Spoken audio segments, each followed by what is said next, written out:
Breaking news సాదా బైనామాలపై revenue శాఖ notification విడుదల చేసింది. సాదా బైనామాల కింద క్రమబద్ధీకరణ కోసం 9.89 లక్షల మంది రైతులు దరఖాస్తు చేసుకున్నారు. సుమారు 11 లక్షల ఎకరాల భూములకు 13B ప్రొసీడింగ్స్ జారీ అయ్యే ఛాన్స్ ఉంది.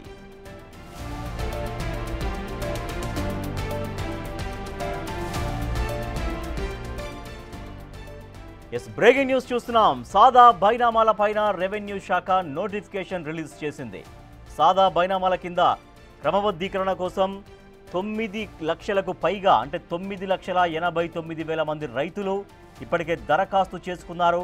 సుమారు 11 లక్షల ఎకరాల భూములకు 13B ప్రొసీడింగ్స్ జారీ అయ్యే ఛాన్స్ ఉంది.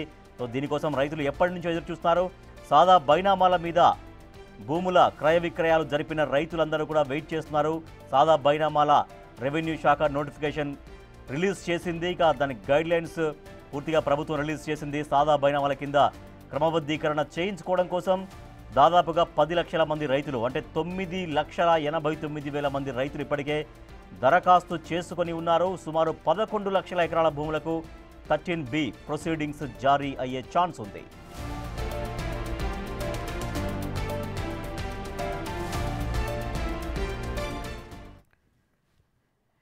ఇసుక రెవెన్యూ శాఖ రిలీజ్ చేసిన నోటిఫికేషన్కు సంబంధించి మరింత సమాచారాన్ని మా అసోసియేట్ ఇన్పుట్ ఎడిటర్ నగేష్ అందిస్తారు. నగేష్, ఇప్పుడు లక్షలాది మంది రైతులకు ఈ నోటిఫికేషన్ చాలా వరకు ఊరట ఇచ్చే అవకాశం ఉందా? ఎప్పుడు ఈ ప్రొసీజర్ మొత్తం ఎప్పుడు స్టార్ట్ అయ్యే అవకాశం ఉంది? అంటే ఖచ్చితంగా అంటే భూభారతి తీసుకొచ్చిన తర్వాత సాదా బైనామాలకు సంబంధించి చాలా మంది కూడా ఎప్పటి నుంచో సంవత్సరాల తరబడి రెవెన్యూ ఆఫీసుల్లో తమ ల్యాండ్ ని సాదా బైనామా ద్వారా రిజిస్ట్రేషన్ చేయాలని చెప్పి లక్షలాది మంది భూ యజమానులందరూ కూడా సాదా బైనామా ద్వారా చేయాలని చెప్పి వాళ్ళు అప్లికేషన్లు పెట్టుకున్నారు.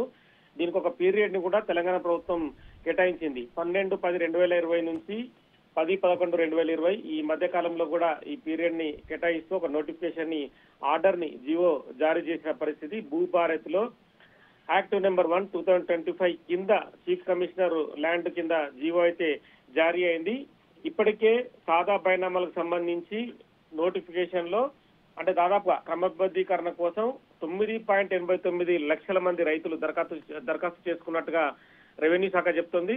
సుమారు 11 లక్షల ఎకరాల భూములకు 13B ప్రొసీడింగ్స్ జారీ చేయడం కోసం కూడా అన్ని రకాలుగా విధి విధానాలను రూపొందించినట్టుగా land revenue commissioner Lokesh Kumar చెప్తున్నారు.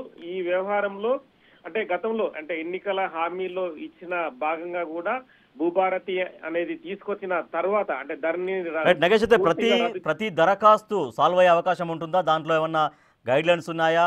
ఈ గైడ్ లైన్స్ ప్రకారం అప్లై చేసుకున్న వాళ్ళకి వచ్చేటువంటి అవకాశం ఉంటుందా? ఏముంది పూర్తిగా? అంటే దానికి విధి విధానాలు కూడా రూపొందించారు. అంటే సాదా బైనామా వీళ్లకు ఎప్పుడు ఇచ్చారు, సాదా బైనామాకు సంబంధించి వీళ్ళ పూర్వీకులు ఎప్పటి నుంచి ల్యాండ్ పొజిషన్ లో ఉన్నారా అనేది కూడా ఖచ్చితంగా చూస్తారు. అంటే సాదా బైనామా అనేది కొన్ని సంవత్సరాల క్రితం నుంచి అంటే దాదాపుగా ఒక 40-50 ఏళ్ల క్రితం నుంచే సాదా బైనామా ఉంటుంది. చాలా మంది భూములకు రిజిస్ట్రేషన్ కాకుండా సాదా బైనామా ద్వారా ఆ ల్యాండ్ ను కాపాడుకుంటూ ఆ ల్యాండ్ మీదనే వాళ్ళు వ్యవసాయ వృత్తిని కొనసాగిస్తున్నారు.